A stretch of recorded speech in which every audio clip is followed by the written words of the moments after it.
नमस्कार दोस्तों, स्वागत है आप सबका भद्रा आईएएस अकेडमी में। आज है डेट ऑफ कोर्स 4 जुलाई 2023, बट आज के सेशन में हम लोग 3 जुलाई एंड 4 जुलाई के करंट अफेयर्स को एक साथ कोलेट करके आप सबके सामने प्रेजेंट कर रहा हूं मैं, शुभदीप। तो चलिए शुरुआत करते हैं, बट आगे बढ़ने से पहले let me remind you the नीचे इस वीडियो के लिंक में डिस्क्रिप्शन दिया हुआ है, जहां पर आप जाकर इस वीडियो को डायरेक्टली डाउनलोड भी वहां से कर सकते हो। इसके पीडीएफ को माफ करना।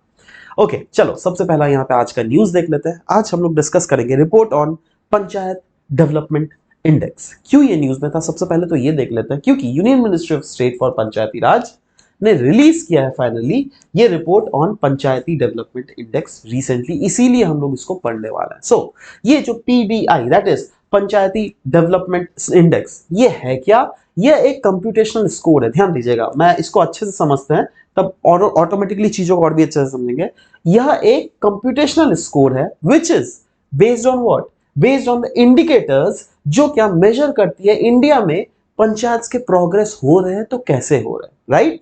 जिसका मेन फोकस है 9 थीम्स, और ये वो थीम्स है which is related to localization of sustainable development goal. तो सवाल होता है ये थीम है क्या? सबसे पहला थीम है पॉवर्टी फ्री, ये रीजन होना चाहिए पंचायत ऑफ कोर्स हमारे। Healthy panchayat, child friendly panchayat, water sufficient panchayat, clean and green panchayat, self sufficient panchayat, socially just and secure panchayat, well governed panchayat and a panchayat which is women friendly या फिर वुमेन फ्रेंडली पंचायत।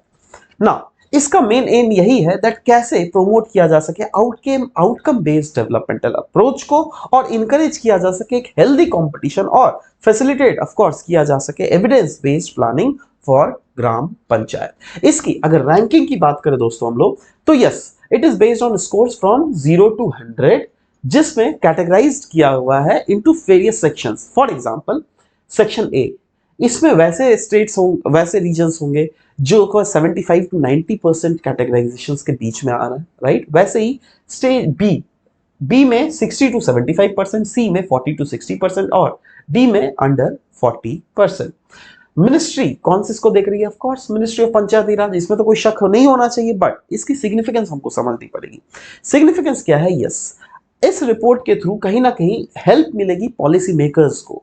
क्यों? क्योंकि सारे डेटा आपको समझ में आ रहा है ना, तो अलग अलग सेक्टर में पॉलिसी मेकर्स को या फिर जो भी प्लानिंग कर रहे हैं उस रीजन के डेवलपमेंटल एस्पेक्ट्स के रिलेटेड मॉनिटरिंग, इवैल्यूएशन और लर्निंग एस्पेक्ट्स में काफी ज्यादा मदद कर सकता है, राइट?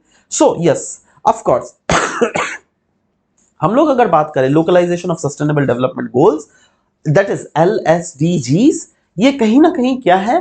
ये अलाइन कर रही है अपने आप को with the national as well as global goals, जो क्या of course local context and priorities को सेट कर रही है लार्जर फोरा में। नेक्स्ट हम लोग यहां पर आपके सामने प्रेजेंट कर रहे हैं नेक्स्ट न्यूज, जहां पर SDG का national indicator framework NIF progress report 2023 के बारे में हम लोग डिस्कस करेंगे। क्यों? क्योंकि ministry of statistics and programme implementation अगर देख लीजिएगा, यस इन्होंने रिलीज किया sustainable development goal of national indicator framework progress report of 2023। तो यस ये जो रिपोर्ट है ये कहीं ना कहीं क्या काम करती है? ये ट्रैक करती है प्रोग्रेस जो क्या अचीव अभी तक हमारे नेशनल लेवल में हुआ है in the respect of 17 sustainable development goals. आपको तो पता है ना 17 सस्टेनेबल डेवलपमेंट गोल्स क्या है? जी हाँ, वही 17 सस्टेनेबल डेवलपमेंट गोल में कितना हद तक हम लोग क्या क्या चीजों को अचीव कर रहे हैं, राइट? तो ये सस्टेनेबल डेवलपमेंट गोल्स ये क्या है? ये सेट है ऑफ 17 ग्लोबल गोल्स जो क्या अडॉप्ट किया गया बाय यूनाइटेड नेशंस कब? 2015 को। इसका मेन एम यही है दैट कैसे दुनिया का मोस्ट प्रेसिंग जो सोशल कॉजेज हो या फिर इकोनॉमिक एस्पेक्ट हो या फिर इन्वायरमेंटल चैलेंजेस एग्जिस्ट कर रहे हैं, राइट, उसको कैसे ओवरकम करना, राइट, वो सस्टेनेबल डेवलपमेंट गोल का मेन एम था। तो इसी के बारे में आज के हम लोगों ने सेशंस में भी डिस्कस किया। नेक्स्ट हम लोग बात करेंगे headquarters agreement. Very very important, very very मतलब मैं यहाँ पे 5 स्टार, मैं तो आपको पता है कोई भी चीज अगर 5 स्टार देता हूं तो समझ जाओ, है ना, कुछ तो है चीजों में, ठीक है। नाउ हेडक्वार्टर्स एग्रीमेंट है क्या? पहली बात तो हमको समझ रहे हैं दैट ये न्यूज में क्या था, उसके बाद हम समझ जाएंगे क्या क्यों ये न्यूज क्या है। Basically union cabinet, yes union cabinet ने अपना अप्रूवल दिया है जिससे रेटिफाई हम लोग कर देंगे ऑफ द हेडक्वार्टर्स एग्रीमेंट। किस किस के बीच में? Between the government of India and coalition of disaster resilient infrastructure, that is CDRI। सबसे पहले तो देख लेते हैं coalition of disaster risk infrastructure है क्या। यह एक ग्लोबल पार्टनरशिप है of the national government, United Nations agencies and multilateral development banks और साथ ही साथ प्राइवेट सेक्टर और एकेडमिक इंस्टीट्यूशन, जिसका मेन ऑब्जेक्टिव है to promote the resilient of infrastructure system, जिससे कोई क्लाइमेट डिजास्टर हो या फिर any sort of other disaster हो, राइट, उससे हम लोग जिससे अपने आप को सेफ गार्ड कर सके। इसको लॉन्च किया गया था by prime minister of India during the United Nations, of course United Nations climate action summit, जो कि न्यूयॉर्क में 2019 को हुआ था। And it is seen as India का अटेम्प्ट जो है ना coalition for disaster risk infrastructure, ये इंडिया का अटेम्प्ट है to obtain the global leadership role in climate change and disaster resilient matters, जिसका हेडक्वार्टर कहां है, सेक्रेटरीट सॉरी, ये है न्यू दिल्ली में। और इसके मेंबर्स अगर देख लीजिएगा, जब से ये लॉन्च हुआ है, जी हां, 31 countries, 6 international organisations, 2 private sector organisations ने इसका मेंबर ऑलरेडी हो गया है। एंड इसका सिग्निफिकेंस क्या है हमारा हेडक्वार्टर्स एग्रीमेंट का, वो हमको समझना पड़ेगा। अगर ये रेक्टिफाई हो गया, ऑफ कोर्स जो कि इंडिया की तरफ से हो रहा है, सो ये कहीं ना कहीं एक CDRI को एक इंडिपेंडेंट और इंटरनेशनल लीगल पर्सोना का स्टेटस प्रोवाइड करेगी, so that it can carry out it's functions internationally, वो भी ज्यादा एफिशिएंटली। नेक्स्ट हम लोग बात करेंगे एनर्जी ट्रांजिशन इंडेक्स के बारे में। जी हाँ, एनर्जी ट्रांजिशन इंडेक्स क्यों न्यूज में था, सबसे पहले तो ये डिस्कस कर लेते हैं, क्योंकि इंडिया ने 67 ग्लोबली जितने भी सारे कंट्रीज है जो कि इसमें रैंक किए जाते हैं, उसमें 67 रैंक किया है, राइट। और सिर्फ यही रैंक ही इंपॉर्टेंट नहीं है, पता है क्या इंपॉर्टेंट है, ऑफ कोर्स इससे इंडिया जो है एकमात्र ओनली मेजर इकोनॉमी हो गई है with accelerating energy transition momentum across all dimensions। जी हां, ये इंडेक्स अगर बात करें, यस, वर्ल्ड इकोनॉमिक फोरम के द्वारा निकाला जाता है एनर्जी ट्रांजिशन इंडेक्स। और टॉप 5 कंट्रीज जो है on the list, they are what, Sweden, Denmark, Norway, Finland और स्विट्जरलैंड। ठीक है, ये भी आपको याद रखना पड़ेगा। अच्छा, ये रिपोर्ट क्या हाईलाइट कर रही है, ये हाईलाइट कर रही है दैट इंडिया का अचीवमेंट क्या है in reducing the energy and carbon intensity. Of course आपको पता है दैट एनर्जी कार्बन इंटेंसिटी के सेक्टर में हम लोग कितना नहीं काम कर रहे हैं, यस, वो तो ऑफ कोर्स इंडिया का रिकॉग्नाइज करता ही है, बट साथ ही साथ अचीविंग यूनिवर्सल एनर्जी एक्सेस के लिए इंडिया क्या काम कर रही है, मैनेजिंग कैसे मैनेज कर पा रही है इन टाइप के देश, ऑफ कोर्स एनर्जी अफोर्डेबिलिटीज को।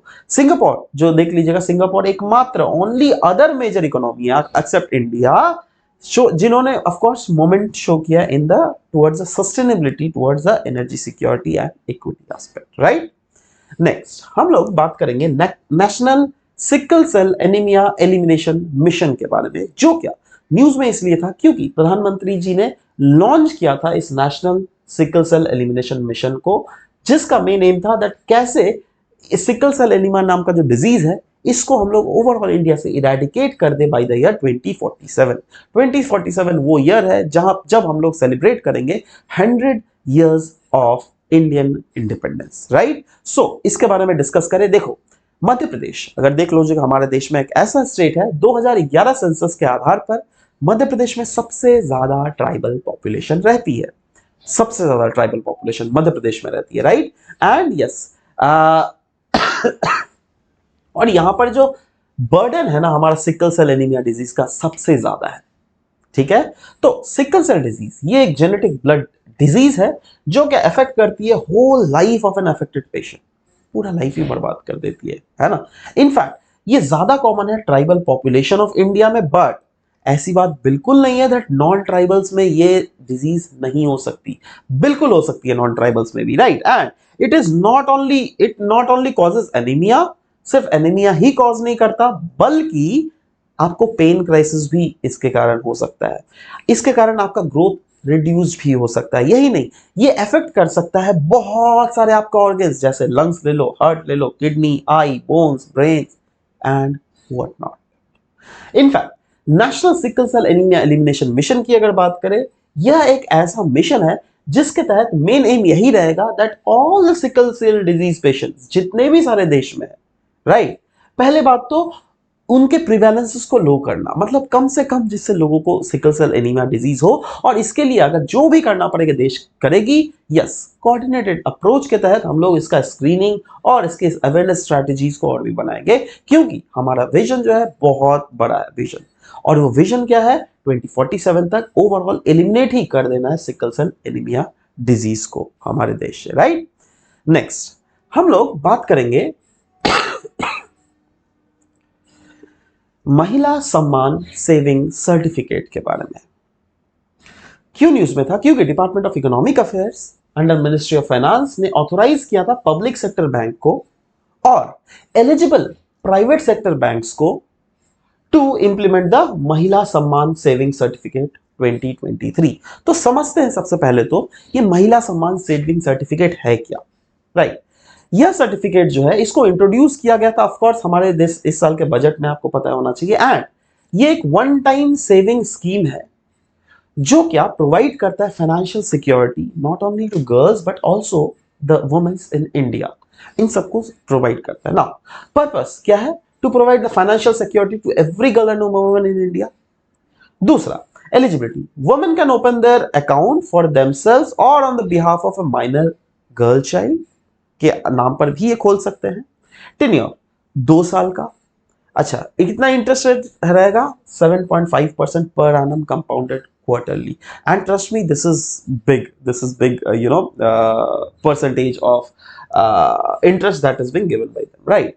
इन्वेस्टमेंट कितना करना है, मिनिमम 1,000 रुपया टू 2 लाख रुपया मैक्सिमम। और इसका मैच्योरिटी पीरियड जो है 2 years from the date of opening of account. Partial withdraw भी अलाउड है, कितना, up to 40% of the eligible balance जो है ना, they can be availed after 1 year from the date of opening of the account. मतलब आज जैसे for example 4 जुलाई को आपने अगर खोला, ठीक है, तो अगर आपको पैसे को उठाना भी है ना, तो आपको 1 साल बाद ही 4 जुलाई 2024 के बाद ही उठा पाओगे। समझ रहे हो बात। तो ये है ना। सिग्निफिकेंस क्या है, ऑफ कोर्स कहीं ना कहीं financial independency and empowerment of women को ये स्ट्रेंथन तो कर ही रही, क्योंकि अच्छा खासा इंटरेस्ट मिल रहा है। 7.5 is not a joke man, right. यही नहीं, ये इंकरेज कर रही है वुमेन इन्वेस्टर्स को, specially in rural areas, two of course invest more, right now. Next हम लोग बात करेंगे यहाँ पे तेजस के बारे में। तेजस जो कि एक लाइट कॉम्बैट एयरक्राफ्ट है। लाइट कॉम्बैट एयरक्राफ्ट के बारे में जब भी हम लोग बात कर रहे हैं, आपके दिमाग में हिट जो करना चाहिए वो क्या करना चाहिए, लाइट कॉम्बैट एयरक्राफ्ट प्रोग्राम, जो क्या स्टार्ट किया गया बाय गवर्नमेंट ऑफ इंडिया कब, 1984 में। इसका मेन एम यही था गवर्नमेंट ऑफ इंडिया का, दैट कैसे रिप्लेस किया जा सके एजिंग MiG-21 फाइटर प्लेन्स को, राइट। सो इसीलिए गवर्नमेंट ने एस्टैब्लिश भी किया था aeronautical development agency, that is ADA, किसके under, under the department of defence research and development, to manage the light combat aircraft programme. और न्यूज में क्यों है, क्योंकि इंडिजिनस जो लाइट कॉम्बैट एयरक्राफ्ट है ना, जिसका नाम है तेजस, उसने कंप्लीट कर लिया 7 years of some service of course in Indian Air Force. तो इसीलिए न्यूज में इसके फीचर्स हम लोग को देखना बहुत ज्यादा इंपॉर्टेंट है। So let's focus on their features first, right. ये lightest, smallest and tailless multi role supersonic fighter aircraft है इस क्लास में, ऑफ कोर्स, एंड जिसको डिजाइन किया गया है to carry a range of air to air, air to surface and precision guided weapons भी इस पे कैरी फॉरवर्ड हम लोग कर सकते हैं। Air to air refuelling capabilities भी इसके पास है। And yes, a care free handling, enhance the manoeuvrability, है ना, multi mode airborne radar and self protection suite, सब कुछ इसमें अवेलेबल है।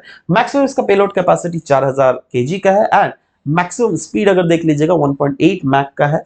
The range of the aircraft जो है वो है 3000 किलोमीटर्स। नेक्स्ट हम लोग बात करेंगे गवर्नर और मिनिस्टर का टसल, जो कि हमें Tamil Nadu, southern state of Tamil Nadu में देखने को मिला। ये न्यूज में बहुत इंपॉर्टेंट था। And let's see the constitutional angle. हम लोग के लिए देखो, ऑफ कोर्स जो भी इस टाइप के झगड़ा वगैरह होता है हमारे काम का नहीं, हमारा उस कॉन्स्टिट्यूशनल एंगल को निकाल के वो चीज हमारा काम है, right. So let's focus on to this.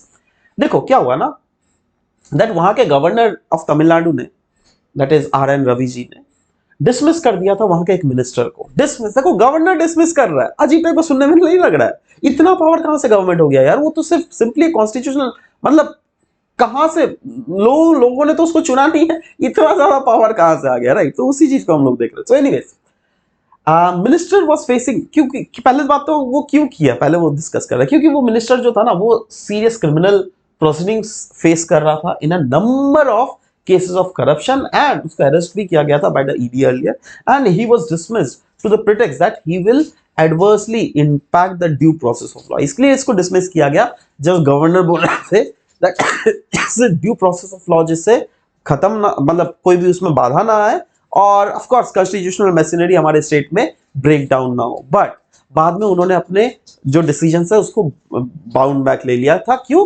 क्योंकि क्रिटिसिज्म हुआ था। क्यों क्रिटिसिज्म?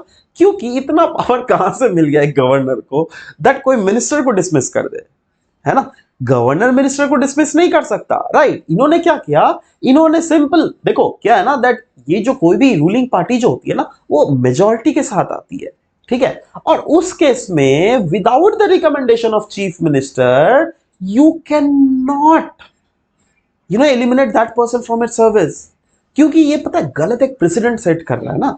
ऐसा अगर हो गया तब तो कई दूसरे स्टेट्स में भी होगा, ये तो हमारा कॉन्स्टिट्यूशनल मशीनरी फेल कर जाएगा भाई, समझ लो बात। So yes, it has a potential to destabilise the state government and putting the federal and whole constitutional system in the danger. Now सवाल होता है दैट इंडिया का कॉन्स्टिट्यूशन बोल क्या रही है भाई इस सेक्टर में। देखो इस सेक्टर में आता है हमारा article 164 of the constitution of India. हम समझते हैं ये आर्टिकल बोल क्या रही है, ठीक है, अच्छे से समझना।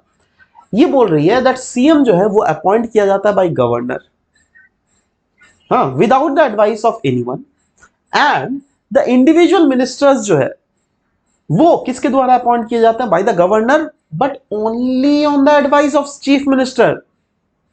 हाँ, मतलब इसका मतलब क्या हो जा रहा है, इसका मतलब ये हो रहा है दैट गवर्नर बिल्कुल अपॉइंट नहीं कर सकता कोई भी इंडिविजुअल को as a minister according to discretion. CM से उसको पूछना ही पड़ेगा, इसीलिए गवर्नर डिसमिस भी नहीं कर सकता कोई भी मिनिस्टर को। मिनिस्टर को अगर डिसमिस करना है then it should be only and only on the advice of chief minister, or else you cannot dismiss any minister. So this is the constitutional clarity that one should have. Now हम लोगों ने अभी तक जो भी discuss किया, चलो उसका एक जिस्ट हम लोग देख लेते हैं दैट अभी हम लोगों ने क्या क्या देखा। सबसे पहले हम लोगों ने बात किया report on panchayat development index, जो कि अभी रिसेंटली रिलीज किया गया है, उसके बारे में हम लोगों ने देखा इसका थीम क्या है, ओवरऑल इसके एस्पेक्ट्स डिस्कस किए। हम लोगों ने SDG national indicator framework progress report के बारे में चर्चा किया, जहां पे हम लोगों ने वेरियस इसके भी एस्पेक्ट्स देखे। हेडक्वार्टर एग्रीमेंट जो कि एक बहुत ही इंपॉर्टेंट एग्रीमेंट है, जो कि रिसेंटली यूनियन कैबिनेट के द्वारा रेटिफिकेशन का बिल्कुल सहायता मतलब ओके मिल गया है, तो उसके बारे में भी हम लोगों ने डिस्कस किया। हम लोगों ने coalition for disaster resilient infrastructure के बारे में भी डिस्कस किया, which is again a very very important topic. Next energy transition index के बारे में हम लोगों ने चर्चा किया। हम लोगों ने बात किया दैट इंडिया को रैंक किया गया है 67 globally on the World Economic Forum का एनर्जी एनर्जी ट्रांजिशन इंडेक्स, जिसके तहत इंडिया जो है it is only the major economy जो कि एक्सेलरेटिंग एनर्जी ट्रांजिशन मोमेंटम के तहत बढ़ रही है। ऑफ कोर्स सिंगापुर भी है कहीं ना कहीं, यहाँ पे जो टॉप 5 कंट्रीज है उसमें जो हम लोगों ने डिस्कस किया Sweden, Denmark, Norway, Finland and Switzerland आ रहा है, राइट। नेक्स्ट हम लोगों ने बात किया national sickle cell anaemia disease, जो कि पीएम ने लॉन्च किया गया है, एंड इसका मेन एम यही है 2047 तक हमारे देश में ये जो नेशनल सिकल सेल एनीमिया के इंसिडेंस है उसको बिल्कुल बिल्कुल बिल्कुल ही खत्म कर देना है, राइट। नेक्स्ट हम लोगों ने बात किया महिला सम्मान सेविंग सर्टिफिकेट, जो कि 2 साल का एक सेविंग स्कीम है जिसमें 7.5% इंटरेस्ट रेट मिल रहा है कोई भी वुमेन को या फिर लड़की गर्ल चाइल्ड को, राइट। सो इसी के बारे में हम लोगों ने चर्चा किया। नेक्स्ट हम लोगों ने तेजस के बारे में देखा, Tejas, right, indigenous light combat aircraft, Tejas के बारे में हम चर्चा किया, क्योंकि 7 इयर्स ऑफ इसने डिप्लॉयमेंट ऑलरेडी कंप्लीट किए, तो इसके वेरियस फीचर्स के बारे में हम लोगों ने चर्चा किया। गवर्नर और मिनिस्टर का जो टसल हम लोगों ने देखा, उसमें देखा दैट क्या कॉन्स्टिट्यूशनल एंगल है ओवरऑल, दैट गवर्नर के पास क्या इतना पावर है दैट कोई मिनिस्टर को डिसमिस कर दे, नहीं, ऐसा कोई पावर नहीं है। क्यों? क्योंकि आर्टिकल 164 ऑफ द कॉन्स्टिट्यूशन जो है वो उसके पावर्स के तहत अगर देख लीजिएगा, yes they have to take permission of of course CM, right, for any such kind of activities, right. So anyways guys, this was all about the discussion that we had for this very session. आशा करता हूँ चीजें आपको समझ में आई होंगी, and if you feel like then you can share these all videos with your other aspirants as well. मिलते हैं next session में, till then bye bye, take care and thank you for listening to the whole video. Thank you very much.